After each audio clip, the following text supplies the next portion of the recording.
Assalamualaikum warahmatullahi wabarakatuh. Perkenalkan, nama saya Syaratul Aini dengan NIM 12140320241. Saya berasal dari kelas 4 Jurnalistik F, Prodi Ilmu Komunikasi. Nah, di sini saya akan membahas materi tentang komunikasi bisnis lintas budaya. Nah, sebelum kita memasuki apa itu komunikasi bisnis lintas budaya, kita harus tahu nih apa aja pembahasan dari materi tersebut. Nah, saya di sini memiliki 4 sub pokok pembahasan. Yang pertama, pengertian dari komunikasi bisnis lintas budaya. Yang kedua, pentingnya komunikasi bisnis lintas budaya. Yang ketiga, memahami budaya dan perbedaannya. Dan yang terakhir yaitu komunikasi dengan orang berbudaya asing. Nah, kita masuki kepada sub pokok pembahasan yang pertama, yaitu pengertian dari komunikasi bisnis lintas budaya.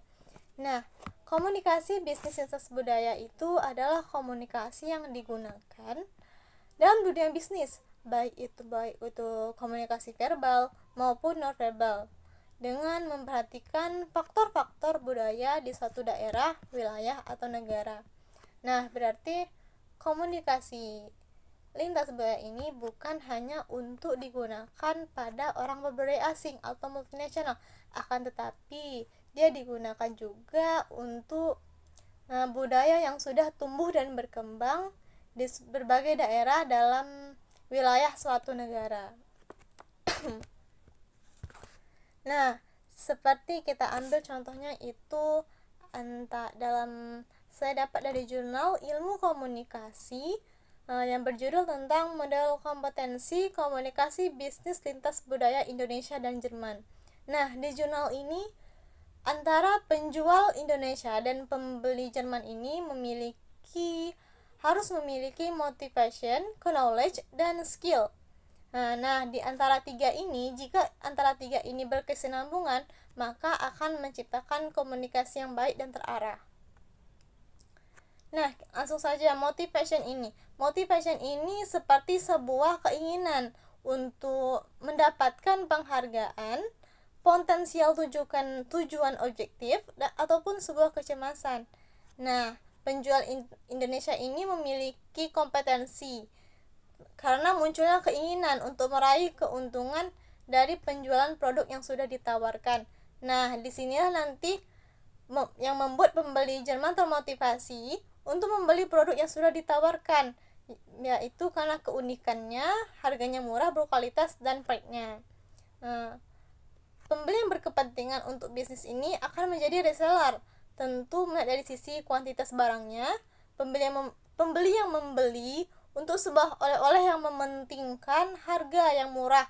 Pembeli kolektor mencari sifat keunikan barang, dan pembeli accidentally yang datang secara kebutuhan, misalnya karena melewati kabel art gallery kemudian singgah untuk melihat. Nah, yang kedua, komunikasi antara penjual dan pembeli ini harus memiliki knowledge atau pengetahuan, karena tanpa adanya knowledge akan sangat payah untuk berkomunikasi dengan orang Jerman, karena bedanya budaya atau bahasa dari yang digunakan. Nah, setelah tadinya nih termotivasi seorang harus memiliki pengetahuan tentang lawan bicaranya, sehingga penjual Indonesia ini harus paham nih mengenai produk dari knowledge tersebut, mulai dari harga, kualitas barangnya, kuantitasnya, dan cara perawatannya. Tidak hanya itu, penjual Indonesia ini harus mengetahui asal lawan bicaranya, sehingga bahasa dan kebudayaannya itu bisa diselaraskan.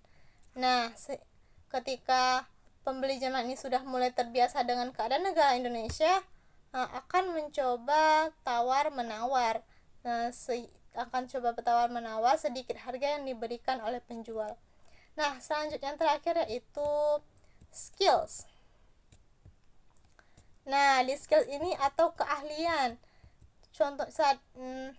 contohnya itu seperti perusahaan kabel art gallery di Yogyakarta.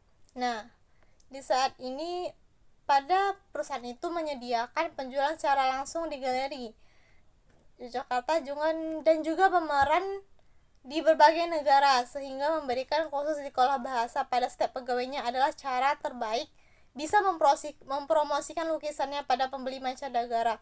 Nah, di dalam yang skill ini atau keahlian ini, di setiap pegawainya itu harus memiliki skills atau memiliki bahasa, memiliki setidaknya satu atau dua bisa menguasai bahasa dari budaya asing, sehingga nanti pegawainya mudah untuk mempromosikan apa yang ada di perusahaan itu kepada pembeli mancanegara. Nah, apabila antara komunikasi tadi, antara motivation tadi, knowledge dan skill tadi sudah terpenuhi, maka komunikasi akan berlangsung secara dua arah dengan baik, karena antara komunikasi antara Indonesia dengan Jerman tadi akan terarah dengan baik dan secara berkesinambungan. Nah, maka dari saya contohkan yaitu pada perusahaan Kabul Art Gallery di Yogyakarta ini, salah satu mengenalkan tentang batik. Nah, di sini nih, di perusahaan ini menggunakan model kompetensi bisnis budaya yang tidak berbeda dengan teori Spitzberg, yaitu model kompetensi komunikasi antar budaya. Nah, pada perusahaan Kabul Art Gallery ini, Yogyakarta menggunakan konsep tersebut diawali dengan rasa motivasi ingin menjual lukisan, mendapatkan keuntungan dan mendapatkan sebuah bonus. Kemudian setelah termotivasi tadi nih, maka penjual akan mempelajari pengetahuan mengenai latar belakang dari pembeli Jerman, seperti bahasanya yang berbeda, kebudayaannya yang berbeda, dan cara bagaimana melayani pembeli Jerman tadi. Kemudian setelah kita mempunyai knowledge atau pengetahuan, maka penjual Indonesia akan mempelajari mengenai pembeli Jerman, sehingga akan muncul keahlian. Melalui kursus bahasa Jerman, penjual Indonesia memiliki yang baik untuk mengawali berkomunikasi dengan pembeli Jerman. Nah, selain itu, penjual Indonesia ini juga harus memiliki keahlian dalam tawar-menawar, sebab transaksi tersebut seringkali dimenangkan oleh penjual Indonesia dalam berkomunikasi dengan pembeli Jerman. Nah, kontribusi ini berupaya model kompetensi komunikasi bisnis lintas budaya yang bisa diterapkan pada perusahaan lain. Nah, yang selanjutnya itu, mengapa sih pentingnya komunikasi bisnis lintas budaya ini? Nah, komunikasi antar budaya ini mempunyai peranan penting dalam dunia bisnis untuk menyatukan perbedaan di setiap perusahaan. Komunikasi tersebut tidak dapat berguna sebagai kemampuan seseorang dalam perusahaan untuk mengatasi dan menghadapi budaya yang berbeda. Nah, salah satu contoh dari komunikasi bisnis lintas budaya ini yaitu dalam dunia bisnis seperti hubungan perdagangan antara Jepang dan Indonesia. Nah, di sini kan Jepang dan Indonesia itu sudah sejak lama melakukan kerjasama dan menjadi mitra dalam hal ekspor dan impor. Nah, hubungan antara Jepang dan Indonesia ini menjadi salah satu mengapa bisanya pentingnya komunikasi bisnis sebenarnya. Kita harus mengetahui bagaimana budaya yang dilakukan dengan orang Jepang dan bagaimana budaya yang dilakukan dengan orang Indonesia. Nah, yang selanjutnya itu yang ketiga yaitu memahami budaya dan perbedaannya. Nah, memahami budaya dan perbedaannya, kita harus tahu nih apa dulu definisi dari budaya. Budaya adalah yang mencakup sekumpulan pengalaman hidup, pemrograman kolektif, sistem sharing, dan tipikal karakteristik perilaku setiap individu yang ada dalam suatu masyarakat. Nah, termasuk di dalamnya tentang bagaimana sistem nilainya, norma, simbol-simbol, dan kepercayaan atau keyakinan mereka masing-masing. Nah, yang kedua, komponen dari budaya. Komponen dari budaya ini mencakup 5 aspek. Yang pertama, budaya material atau material culture, di mana budaya material ini dibedakan dalam dua bagian antara teknologinya dan ekonominya. Yang kedua, organisasi sosial atau social institution dan pendidikan, di mana ini satu lembaga yang berkaitan dengan cara bagaimana seseorang berhubungan dengan orang lain, mengorganisasikan kegiatan mereka untuk dapat hidup secara harmonis dengan yang lain dan mengajar perilaku yang dapat diterima oleh generasi berikutnya. Selanjutnya yaitu yang ketiga, sistem kepercayaan atau keyakinan yang dianut oleh suatu masyarakat akan berpengaruh terhadap sistem nilai yang ada di masyarakat tersebut. Yang keempat yaitu estetika atau aesthetics, berkaitan dengan seni, dongeng, hikayat, musik, drama, dan tari-tarian. Nilai estetika ini ditunjukkan masyarakat dalam berbagai peran, tentunya perlu dipahami secara benar agar pesan yang disampaikan mencapai sasaran secara efektif. Nah, selanjutnya itu komponen budaya yang lainnya itu yang terakhir yaitu bahasa atau language, di mana bahasa ini suatu cara yang digunakan seseorang dalam mengungkapkan sesuatu melalui itu simbol-simbol tertentu kepada orang lain. Nah, selanjutnya yaitu kita memasuki yang ketiga, tingkatan budaya. Nah, tingkatan budaya ini memiliki menurut Murphy dan Hildenbrand, dalam dunia bisnis praktis terdapat 3 tingkatan budaya. Yang pertama ada formal, yang kedua informal, yang terakhir yaitu dan teknis.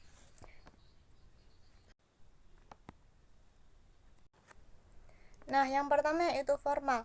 Formal ini yaitu merupakan sebuah tradisi atau kebiasaan yang dilakukan oleh suatu masyarakat yang turun-temurun dari satu generasi ke generasi lainnya, ke generasi berikutnya, dan hal itu bersifat formal. Yang kedua yaitu informal.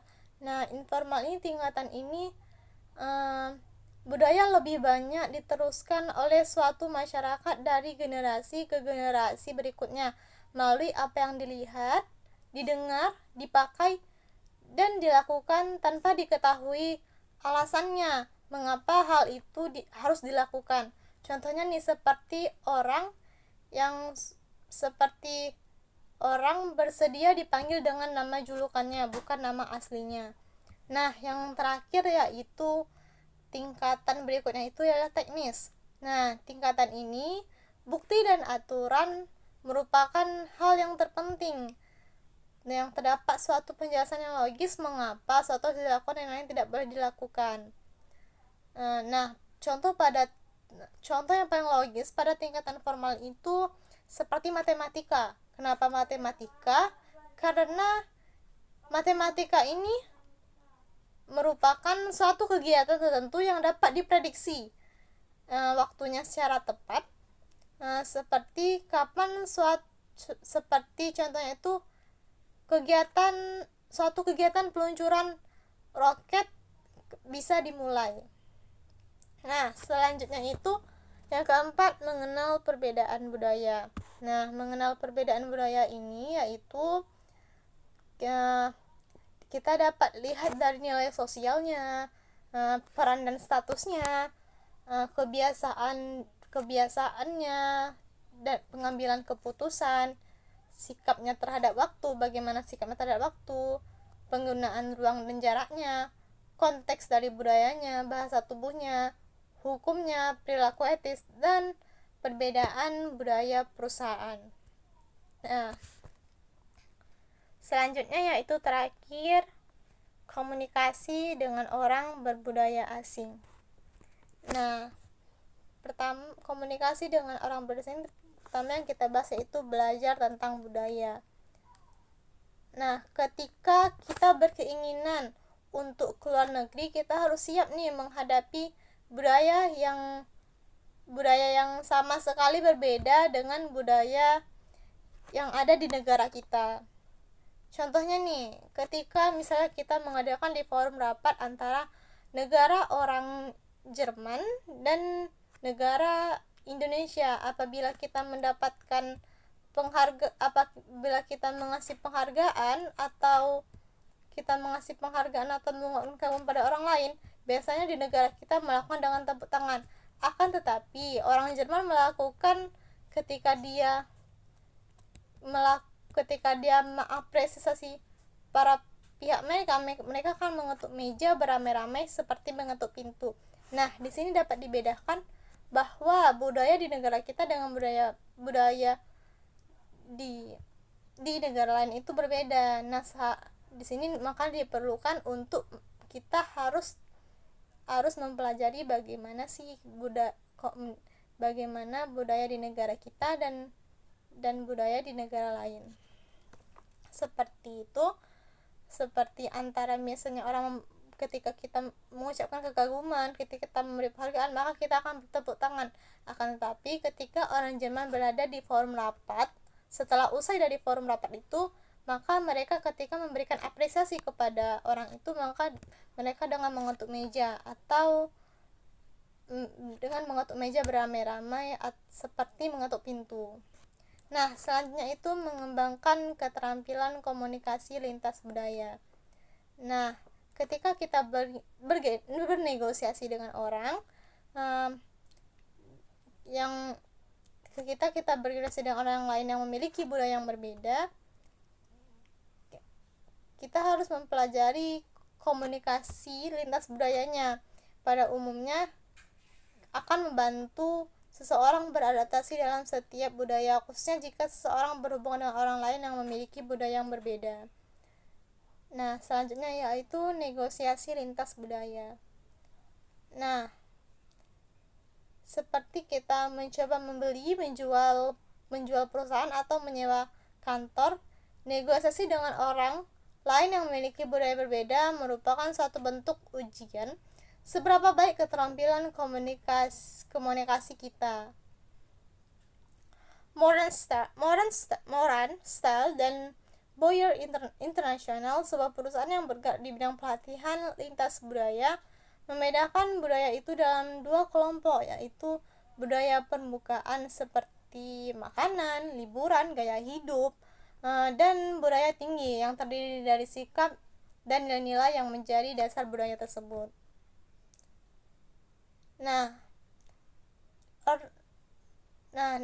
Negosiator dari budaya yang berbeda mungkin menggunakan teknik pemecahan masalah dan metode pengambilan keputusan yang berbeda. Jika mempelajari budaya partner kita sebelum berorganisasi, kita akan lebih mudah dapat memahami bagaimana pandangan mereka.